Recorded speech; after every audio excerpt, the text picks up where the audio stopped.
नमस्कार दोस्तों, आपके अपने YouTube चैनल एग्ज़ाम फास्ट में स्वागत है। मैं संदीप सर। आज आप लोगों को बिहार स्पेशल का सेकंड क्लास देने जा रहा हूं, जो कि काफ़ी महत्वपूर्ण है। आप बिहार शिक्षक हो, बिहार एसआई हो, बिहार पुलिस हो, इसमें जो क्वेश्चन आप लोगों को बनाया जा रहा है वो बहुत ही महत्वपूर्ण है। आसानी से आपको बिहार में यदि अच्छा स्कोर करना है तो जितनी भी वीडियो अपलोड होती है बिहार स्पेशल के लिए, आप रेगुलर बस केवल एक दो बार वीडियो देख लीजिएगा। क्वेश्चन का ऑप्शन आएगा तो आप सही कर ले जाओगे। तो चलिए हम लोग आते हैं बिहार स्पेशल की बात करते हैं। यहाँ पर देखिए, निम्न में से जो है कह रहा है कि कौन सी नदी नदी पथ परिवर्तन का मतलब हो गया कि कौन सी नदी पथ परिवर्तन करने में सबसे अग्रणी है, ऐसे करके क्वेश्चन दे सकता है। तो कौन सी नदी है जो नदी पथ परिवर्तन करने में सबसे अग्रणी है? तो यहाँ पर देखिए, ये क्वेश्चन दे सकता है सोन नदी, गंडक नदी, कोसी नदी या गंगा नदी। तो याद रखिएगा, यहाँ पर आपका सही आंसर कोसी नदी हो जाएगा। क्यों? क्योंकि कोसी को बिहार का शोक भी कहा जाता है। यहाँ से भी क्वेश्चन दे सकता है बिहार का शोक। यदि क्वेश्चन देता है कि बिहार का शोक किस नदी को कहते हैं, कोसी नदी को। क्यों? क्योंकि इस पे 8 परियोजनाएं जो है बनाई गई हैं। इसका मतलब है कि कोसी पर टोटल 8 परियोजनाएं, सबसे ज्यादा यदि किसी नदी घाटी पर परियोजना बनाई गई है तो कोसी पर बनाई गई। इतना आपको ध्यान रखना है। ये काफी महत्वपूर्ण कंटेंट आपके जो है एग्जाम में हो सकता है, और ये जो है काफी महत्वपूर्ण है। अब कोसी नदी आती कहाँ से है, जो सबसे अधिक नदी परिवर्तन क्यों करती है? क्योंकि बिहार में सबसे ज्यादा गाद जो होता है, छोटे छोटे रमे होती हैं मिट्टियों का, गाद का निर्माण करते हैं। ये बिहार में गाद का क्या करते हैं? निर्माण करते हैं। ये क्लियर हो गया? तो चलिए हम लोग और आगे बढ़ते हैं अगले पॉइंट में। अगला पॉइंट आपका हो जाएगा कि बिहार के किस जिले में अनुसूचित जातियां की संख्या प्रतिशत सबसे ज्यादा है, मतलब किस जिले में अनुसूचित जाति सबसे ज्यादा है? किशनगंज में, वैशाली में, सीतामढ़ी में या भागलपुर में? तो याद रखिएगा, ये सबसे ज्यादा अनुसूचित जातियां जो है बिहार में किशनगंज में जो है सबसे ज्यादा संख्या में है। ठीक है, तो चलिए हम लोग और आगे बढ़ते हैं। अगला पॉइंट देखिएगा। अगला पॉइंट हो जाएगा बिहार को कृषि जलवायु क्षेत्र। बिहार को यदि देखा जाए तो कितने कृषि जलवायु क्षेत्र में जो है बांटा गया है? तो बिहार में पूर्व, पश्चिम, उत्तर और दक्षिण सब मिलाकर के 4 है, क्योंकि उधर गंगा का तराई वाला भाग है, कुछ हिमालय का तटीय वाला भाग है, हिमालय के कुछ किनारे, कुछ झारखंड का जो भाग है पठार वाला। तो सब मिलाकर के बिहार को टोटल जो है 4 भागों में बांटा गया है वहां की जलवायु। ठीक है, तो इतना आपको ध्यान रखना है। चलिए हम लोग और आगे बढ़ते हैं। ऐसे ही क्वेश्चन बिहार पुलिस में भी पूछेगा, बिहार एसआई में भी पूछेगा और बिहार शिक्षक में भी पूछेगा। ऐसे क्वेश्चन यदि आपको रेगुलर हल करने हैं तो आप लगातार बने रहिए और ध्यान रखिएगा, अब समय बहुत कम बचा है। पूरी ताकत लगा दीजिए, क्योंकि सफलता आपकी मेहनत जो है मांगती है, न कि आपको जो है भाग्य पर काम करता है। सफलता जितनी ही आप मेहनत करेंगे उतनी तेजी से प्राप्त करेंगे, और यदि आप डिले करते हैं तो आप सफल भी डिले ही होंगे। ठीक है, तो चलिए हम लोग और आगे बढ़ते हैं। बिहार में कुल भौगोलिक क्षेत्र का कितना प्रतिशत जो है, कितना प्रतिशत यदि हम लोग देखें कि भाग पर वन है, यदि देखा जाए तो भारत में सबसे ज्यादा प्रतिशत में भाग पर वन पाएगा तो मिजोरम में सबसे ज्यादा है। अब मान लीजिए कहीं संघ राज्य में पूछ दिया तो प्रतिशत में सबसे ज्यादा है। अब मान लीजिए संघ राज्य, इसका मतलब है कि केंद्र शासित प्रदेश में पूछ दिया कि सबसे ज्यादा वन, ये तो राज्य में हो जाएगा प्रतिशत में, और यदि संघ राज्य में पूछेगा तो लक्षद्वीप हो जाएगा। इसका मतलब है कि आपका लक्षद्वीप सबसे ज्यादा वनों वाला संघ राज्य है। राज्य पूछेगा तो मिजोरम हो जाएगा। ठीक है, और यहाँ पर यदि क्षेत्रफल पूछता है कि सबसे ज्यादा क्षेत्रफल किस राज्य का है वनों में, तो ये हो जाता है आपका मध्य प्रदेश। मध्य प्रदेश सबसे ज्यादा है। अब मान लीजिए ये तो ज्यादा हो गया क्षेत्रफल में, और यदि क्षेत्रफल में सबसे कम की बात करेगा तो ये हो जाएगा पंजाब व हरियाणा में सबसे कम वन पाए जाते हैं। भारत का दो ऐसे राज्य हैं, पंजाब और हरियाणा, जहां पे सबसे कम वन पाए जाते हैं। तो ये तो पॉइंट हमारा हो गया एक कॉन्सेप्ट। लेकिन अब बिहार की बात करें तो बिहार में भी बहुत ज्यादा वन नहीं पाए जाते हैं। बिहार की कुल क्षेत्रफल का 7.84% ही वन यहाँ पर पाया जाता है। तो ये वनों वाले क्वेश्चन से इन्वायरमेंट को लेकर के काफी महत्वपूर्ण पॉइंट है, यहाँ से क्वेश्चन एग्जाम में आ सकते हैं। तो चलिए हम लोग और आगे बढ़ते हैं, अगले क्वेश्चन को देखते हैं। अगला आपका क्वेश्चन हो जाएगा, जलवायु परिवर्तन को लेकर हाल ही में एक्शन प्लान तैयार करने वाला बिहार कौन सा राज्य बना। मतलब लगातार जो जलवायु परिवर्तन हो रहा था उसके लिए कुछ राज्यों ने एक्शन प्लान तैयार किया, जिसमें आपका बिहार पहला है, दूसरा है, तीसरा है या चौथा है। तो बिहार दूसरा राज्य बना जो जलवायु परिवर्तन के लिए जो है काफी बड़ा एक्शन लिया, ताकि यहाँ आसानी से जलवायु परिवर्तन को रोका जा सके। अच्छा, पहला कौन सा है? क्यों? क्योंकि बिहार में आप देखेंगे बाढ़ काफी ज्यादा आता है, यहाँ तक कि कुछ ऐसे स्थान है जहाँ पे सूखा भी होते हैं। तो इनसे निपटने के लिए हम लोग जलवायु परिवर्तन पर बिहार भारत का दूसरा ऐसा राज्य है जो इस पर काम कर रहा है। तो एक बातें तो ये क्लियर हो गई। दूसरी बातें हमको ये समझना है कि पहला कौन सा राज्य है जो जलवायु परिवर्तन पर काम किया था। तो ये राज्य हो जाएगा उत्तराखंड। उत्तराखंड देश का पहला राज्य होगा जो जलवायु परिवर्तन पर काम कर रहा है। इसका मतलब है कि वहां पर क्या हो रहा है, जो भूस्खलन हो रहे हैं, भूस्खलन जो हो रहा है उसकी बात किया जाए, वहां पर बादल फटने की घटना जो घटित हो रही है, बादल फटने की, तो ऐसे में उत्तराखंड जो है इस पर सबसे पहले एक्शन प्लान तैयार करने वाला भारत का पहला राज्य है। ये पुलिस में भी पूछ सकता है, एसआई में भी पूछ सकता है और बिहार शिक्षक में भी पूछ सकता है और आगामी बीपीएससी जो एग्जाम आने वाला है उसमें भी पूछ सकता है। तो इस तरह से आपको रिवीजन ध्यान से समझना है। तो चलिए हम लोग और आगे बढ़ते हैं। तो बिहार क्या हो जाएगा, दूसरा राज्य बन जाएगा जो जलवायु परिवर्तन एक्शन प्लान तैयार किया। तो चलिए आगे बढ़ते हैं। यहां पर दे रहा है कि 15 नवंबर, यदि हम लोग 15 नवंबर की बात करें तो बिहार से एक राज्य का विभाजन हुआ 2000 में। सन 2000 में एक राज्य का विभाजन हुआ जिसका नाम था झारखंड। अब झारखंड के निकल जाने के बाद बिहार के पास टोटल कितने जिले जो है बचे थे, ये बात करता है सन 2000 में 38 जिले, 37 जिले, 36 जिले और 35 जिले। तो बिहार के पास टोटल कितने जिले बचते हैं, 37 जिले जो है बिहार के पास जो है बचते हैं। क्लियर हो गया, मतलब कि ज्यादातर खनिज वाला भाग झारखंड में चला गया। तो चलिए हम लोग और आगे बढ़ते हैं अगले क्वेश्चन की तरफ। अगला क्वेश्चन हो जाएगा आपका कि बिहार कब भारत में एक स्वतंत्र प्रदेश बना। मतलब बिहार का अस्तित्व भारत में कब आया। तो बिहार बंगाल से ही निकलकर आया था। यही नहीं बल्कि बंगाल के बाद बिहार का उड़ीसा से भी जो है विभाजन हुआ। तो बंगाल से जो विभाजन हुआ था बिहार का अस्तित्व 1912 में हुआ और इसी समय आप देखेंगे उड़ीसा भी एक राज्य बना, वो भी किससे अलग होकर, 1912 में ही उड़ीसा भी राज्य बना, किससे अलग होकर, बिहार से अलग होकर। इसका मतलब है कि बिहार की जो मूल अस्तित्व है, जैसे बंगाल विभाजन हुआ था तो इसमें बिहार, उड़ीसा, बंगाल तीनों एक ही भाग क्षेत्र में थे। तो इसका सही आंसर क्या हो जाएगा, 1912। इतना आपको ध्यान रखना है कि बिहार कब अस्तित्व में आया था, बिहार से उड़ीसा कब अलग हुआ, बंगाल से बिहार कब अलग हुआ। तो ऐसे में क्वेश्चन एग्जाम में पूछे जा सकते हैं। तो चलिए और आगे बढ़ते हैं अगले क्वेश्चन की तरफ।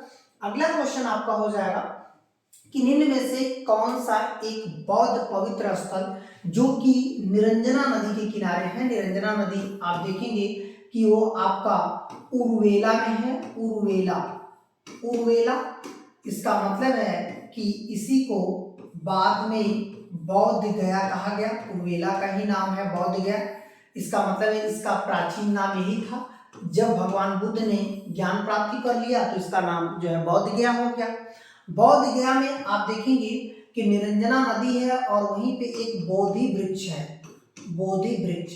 और इसी वृक्ष, और ये बोधि वृक्ष किस का पौधा है, पीपल का वृक्ष है, जिसे बाद में शशांक, एक गौड़ वंश का शासक था शशांक, ये किस वंश का था? गौड़ वंश का। और ये जो वंश गौड़ वंश था, ये कहाँ पर शासन पहले करता था? बंगाल में ये सब शासन करते थे गौड़ वंश वाले।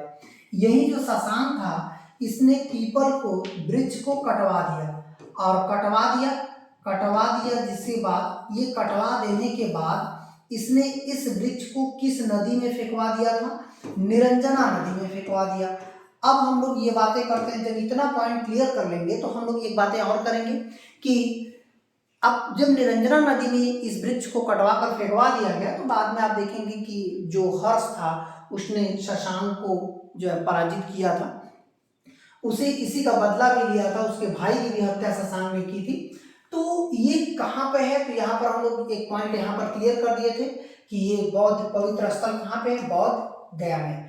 कुशीनगर में यहाँ पर इनकी मृत्यु हुई है बौद्ध की। और यदि पूछे लुम्बिनी में इनका जन्म हुआ है, ये जन्म स्थान से संबंधित है लुम्बिनी। और ऋषिपत्तनम ये प्रथम प्रवचन से है। प्रथम प्रवचन का मतलब था कि जो इन्होंने धर्म चक्र दिया था, धर्म चक्र जो प्रवर्तन दिया था, वो ऋषिपत्तनम में दिया था। ऋषिपत्तनम का दूसरा नाम यदि हम लोग कहें तो सारनाथ है, इसे ऋषिपत्तनम ही कहा जाता है। इतने पॉइंट आपको लेक्चर से समझने हैं, तभी आप अच्छा कर पाओगे। आपको कॉन्सेप्चुअल एकदम क्लियर होना चाहिए। याद रखिएगा, बार बार देखने से वीडियो कॉन्सेप्ट तो क्लियर हो ही जाएगा, तो इस पर लगातार वीडियो आप अंत तक बने रहिएगा। कॉन्सेप्चुअल देखिएगा, बिहार में इसी तरह के एग्जाम में क्वेश्चन आते हैं, आप बेहतर कर सकते हो। ठीक है, तो चलिए लोग और आगे बढ़ते हैं, अगला क्वेश्चन को देखते हैं। अगला क्वेश्चन है, पाटलिपुत्र को किस शासक ने सर्वप्रथम अपनी राजधानी बनाया? तो यहाँ पर देखिए एक बात ये है कि निम्न में से किस शासक की बात करता है? क्यों?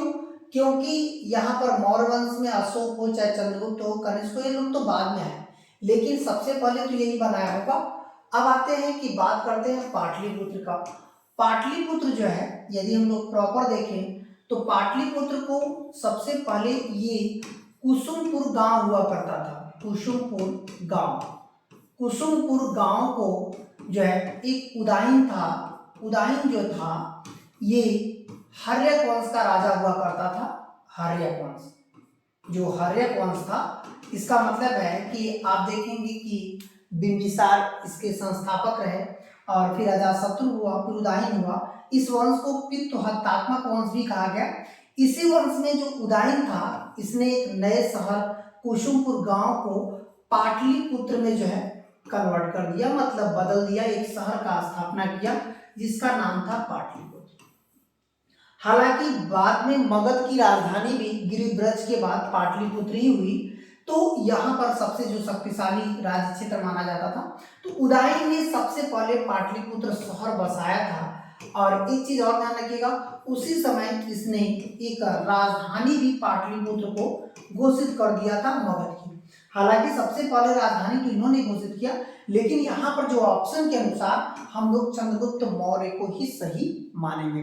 तो ये बातें आपको समझनी होगी कि किस तरह से इसने किया, और बाद में चंद्रगुप्त मौर्य उसी को आगे बढ़ाता है अपनी राजधानी घोषित करके। तो ये बातें हैं। बाकी फिर पाटलिपुत्र का फिर से नाम बदला गया और ये बना दिया गया पटना। पटना इसका नाम किसने किया? शेरशाह सूरी ने। शेरशाह सूरी जो था, इसने पाटलिपुत्र को पटना बना दिया। तो इतनी बातें हम लोग इसमें समझेंगे। चलिए और आगे बढ़ते हैं। अगला क्वेश्चन हो जाएगा आपका, यहाँ पर देखिए मगध राज्य की राजधानी। देखिए अभी ये क्वेश्चन हमने बताया था कि मगध राज्य की राजधानी क्या थी? गिरिब्रज या राजगीर। सबसे शक्तिशाली जनपद था मगध, क्योंकि 16 महाजनपद थे। कितने महाजनपद थे? 16 महाजनपद, जो कि बौद्ध ग्रंथ में अंगुत्तर निकाय में भी इसका उल्लेख मिलता है। अंगुत्तर निकाय जो है ये बौद्ध ग्रंथ था, बौद्ध ग्रंथ। तो ये बातें जो है इसी बौद्ध ग्रंथ में आती थी, जो कि गिरिब्रज राजगीर ये मगध की राजधानी हुआ करती थी। तो यहाँ से भी एग्जाम में आपके क्वेश्चन दे सकता है। ये देखिएगा 16 महाजनपदों का उल्लेख जो है कहाँ मिलता है? एक बौद्ध ग्रंथ अंगुत्तर निकाय में। और मगध एक शक्तिशाली राजा हुआ करता था, राज्य क्षेत्र जिसका गिरिब्रज या राजगीर। मगध जो है उसी का, मगध का पहला राजवंश हर्यक वंश हुआ करता था।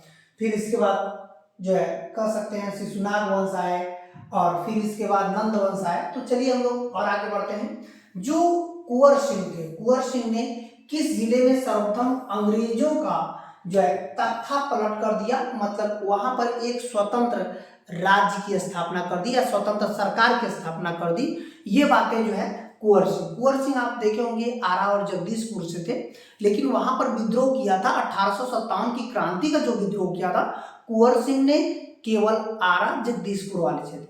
लेकिन उसी से सटा हुआ एक स्थान था जिसमें आप देखेंगे शाहबाद जो एक स्थान था जहां पर कुंवर सिंह ने तख्ता पलटकर एक स्वतंत्र सरकार की स्थापना कर दी। कैसी सरकार? स्वतंत्र सरकार। तो ये चीज आपको ध्यान रखना है कि कुंवर सिंह ने स्वतंत्र सरकार की स्थापना शाहबाद बिहार में किया था, जो कि एक तख्ता पलट। कुंवर सिंह एक ऐसे बंदे थे जो 1857 में सबसे अधिक बुजुर्ग व्यक्ति यही थे। इनकी उम्र लगभग 80 साल प्लस थी। इसका मतलब है कि सबसे उम्रदराज 1857 के विद्रोहियों में यही थे। तो यहां से भी एग्जाम में क्वेश्चन दे सकता है। तो चलिए हम लोग आते हैं, मूल रूप से इसका केंद्र जो रहा है वो आरा और जगदीशपुर रहा है।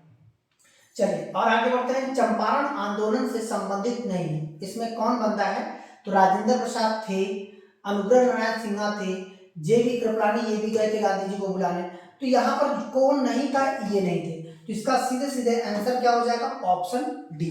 ठीक है, चलिए और आगे बढ़ते हैं। अगला क्वेश्चन हो जाएगा कि जो त्रिवेणी नहर है, त्रिवेणी नहर मूलतः जो है कह सकते हैं किस नदी को पानी आता है? त्रिवेणी नहर में किस नदी का पानी आता है? ऐसी बात करें तो सोन है, कोसी है, गंडक है, मयूराक्षी है। तो इसका सही आंसर क्या हो जाएगा?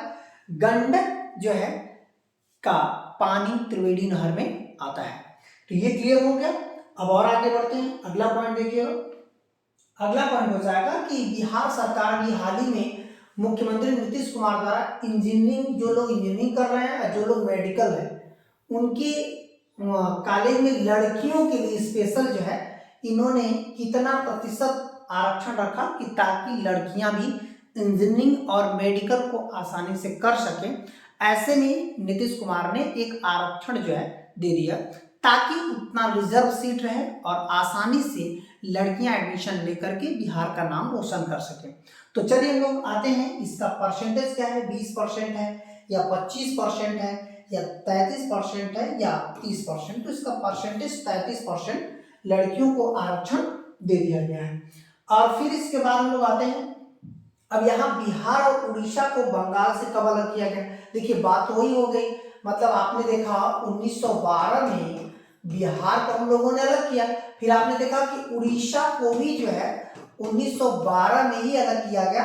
तो इसका सही आंसर क्या हो जाएगा आपका? 1912। तो इस तरह से आज का सेशन इतना ही था, जो कि काफी महत्वपूर्ण सेशन था। आप यदि लगातार रिवीजन मारते हैं तो आप बहुत ही बेहतर करेंगे। तो इस तरह से आप लोग रेगुलर जितनी भी बिहार स्पेशल क्लासें अपलोड होती हैं यूट्यूब पर, आप देखते रहिए। और यदि वीडियो पसंद आती है तो लाइक, सब्सक्राइब, शेयर तो हमें गुरु दक्षिणा में ही बनता है। तो आप जरूर ऐसा करिएगा ताकि हमें जो है हमारी ताकत मिले। आप एग्जाम फास्ट फैमिली से ज़्यादा लोगों को जोड़ें ताकि यह ताकत जो है एक दिन देश के हर छात्रों तक, हर गरीब छात्रों तक आसानी से शिक्षा उपलब्ध कराई जा सके। ठीक है, तब तक के लिए धन्यवाद।